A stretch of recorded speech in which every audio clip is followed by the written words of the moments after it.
মনে করা হচ্ছে যে কোনো মুহূর্তে বাংলাদেশে জারি হতে পারে সেনা শাসন অথবা জারি হতে পারে ইমার্জেন্সি। একটি সূত্রের দাবি, রবিবার মধ্যরাতে অত্যন্ত জরুরি ভিত্তিতে বাংলাদেশের সেনাপ্রধান জেনারেল ওয়াকারুজ্জামান একটি বৈঠক ডাকেন। প্রায় 2 ঘন্টা চলে সেই বৈঠক। আরো জানা যাচ্ছে, ওই বৈঠকের পর জেনারেল ওয়াকারুজ্জামান রাষ্ট্রপতি শাহাবুদ্দিন চুপ্পুর সঙ্গেও দেখা করেন। জেনারেল ওয়াকার ডাকছিল, ঠিক আছে, উনি আমার রুমমেট ছিলেন, ঠিক আছে, আমরা একসাথে, আমার সিনিয়র, উনি 13 লং করছেন, আমি 26-এ ডাকছিল। 1 ঘন্টা ওনার বাসায় আমার সাথে ওনার কথা হয়েছে, 1 ঘন্টা ওনার বাসায়। দর্শক, সেনা প্রধান ওয়াকারুজ্জামানের ভয়ঙ্কর গোপন তথ্য ফাঁস হয়েছে। গোপন বৈঠক করেছে সেনাবাহিনীর সাথে, তারপর রাষ্ট্রপতির সাথেও বৈঠক করেছে সেনা প্রধান। গোপনে এরকম বৈঠকের তথ্য ফাঁস হয়ে গিয়েছে। এমনকি আরেকজন মেজরের সাথে তিনি ফোনে কথা বলেছেন। সে সকল ফোন কল ফাঁস হয়েছে। আপনাদেরকে দেখাবো এই ভিডিওতে। না টেনে একটি লাইক করে দেখতে থাকুন সম্পূর্ণ ভিডিওটি। বাংলাদেশ আবারও একটি পরিবর্তনের দ্বারপ্রান্তে এসে দাঁড়িয়েছে। বিগত কয়েকদিন ধরে বাংলাদেশে যে নতুন করে অস্থিরতা চলছে তা হয়তো সমাপ্ত হতে চলেছে। এমনকি বিগত 7 মাস ধরে বাংলাদেশে যে অবৈধ সরকার চলছে তারও অবসান হতে পারে। সোমবার সকাল থেকে বাংলাদেশের রাজধানী ঢাকায় সেনাবাহিনী সদর দপ্তরে চলছে জরুরি বৈঠক। একাধিক সূত্র জানাচ্ছে, রবিবার থেকেই রাজধানী ঢাকা সহ বাংলাদেশের বড় বড় শহরে সেনাবাহিনীর তৎপরতা অনেকটাই বেড়ে গিয়েছে।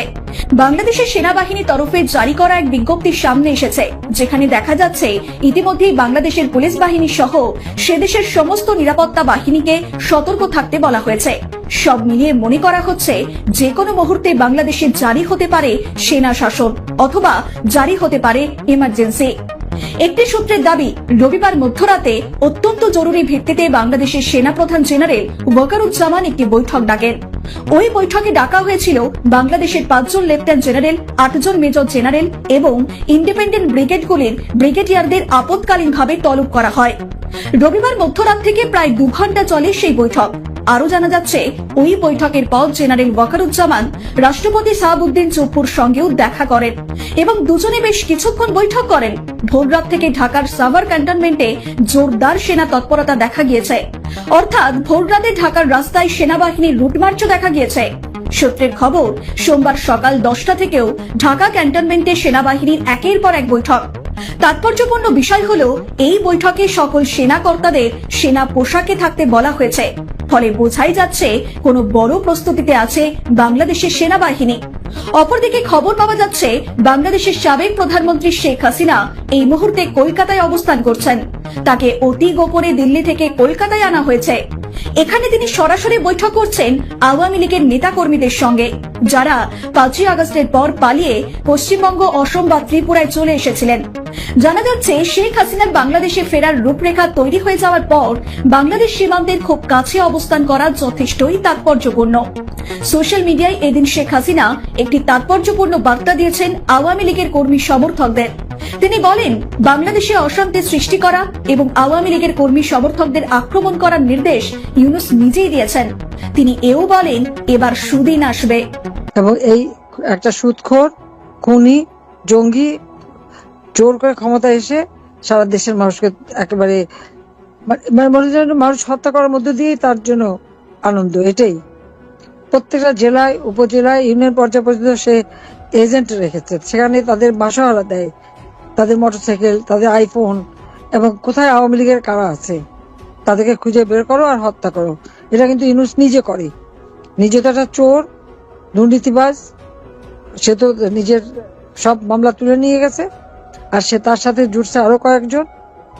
কাজে এদের এই দুঃশাসনের অবসান ঘটিয়ে মানুষের জীবনে শান্তি ইনশাল্লাহ ফিরে আসবে। টিম, এই যে এক একটা এলাকায় মানুষের এই কষ্টের ইতিহাস কোনো সংবাদ প্রচার করতে দেয় না।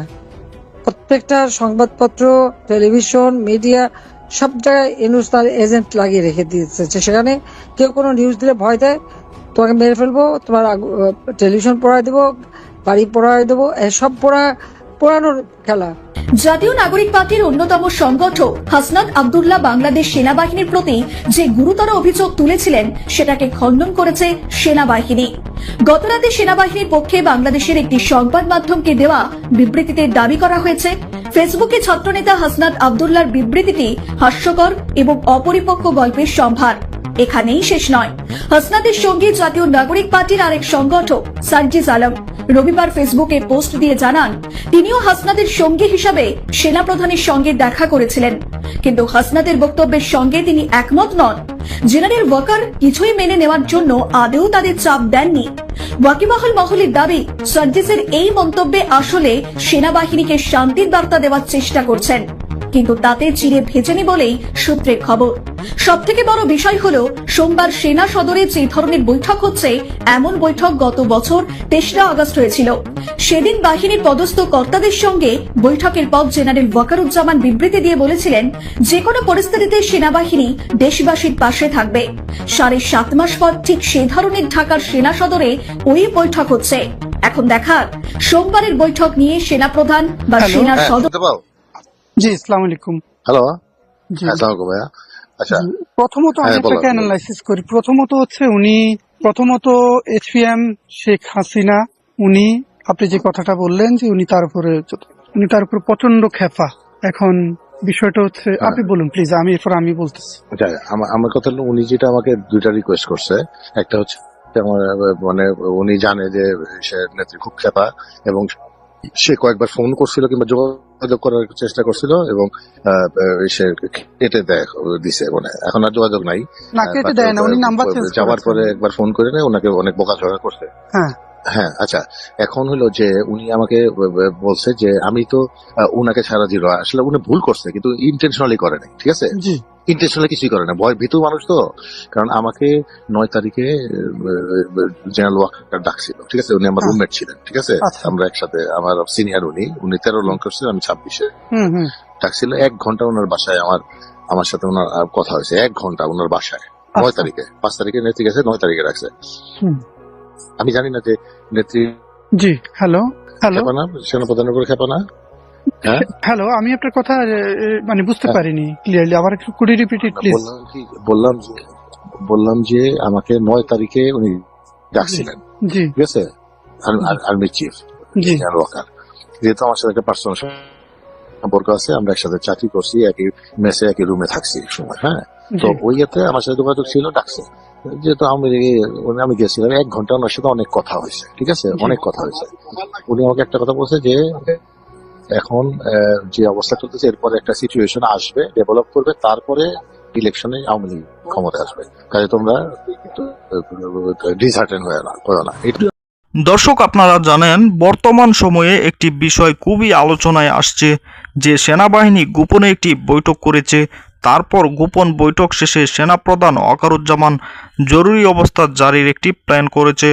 অন্যদিকে আবারও শোনা যাচ্ছে যে বাংলাদেশে ভারতীয় সেনাবাহিনী আসছে, তারা নাকি বাংলাদেশ দখলে নেবে, সেনাবাহিনী দেশ চালাবে, এরকম গুজব শোনা যাচ্ছে।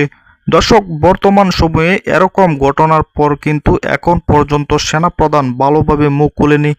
এরকম ঘটনার পর যদি ভালোভাবে মুখ খুলতো, ফাঁস করে দিত, তাহলে কিন্তু আমরা বুঝতে পারতাম মূল ঘটনা কি। দর্শক, সেনাবাহিনীর ভিতরে একটি ষড়যন্ত্র চলছে, তা নিয়ে হাসনাত আবদুল্লাহ বক্তব্য দিয়েছিলেন। এরপর হাসনাত আবদুল্লাহর বক্তব্য মিথ্যা বলে ঘোষণা করেছিলেন। দর্শক, এ বিষয়ে আপনাদের কি মতামত অবশ্যই তা কমেন্টে জানাবেন এবং পরবর্তী ভিডিওগুলো সবার আগে পেতে চ্যানেলটিকে সাবস্ক্রাইব করে রাখুন। আসসালামু আলাইকুম।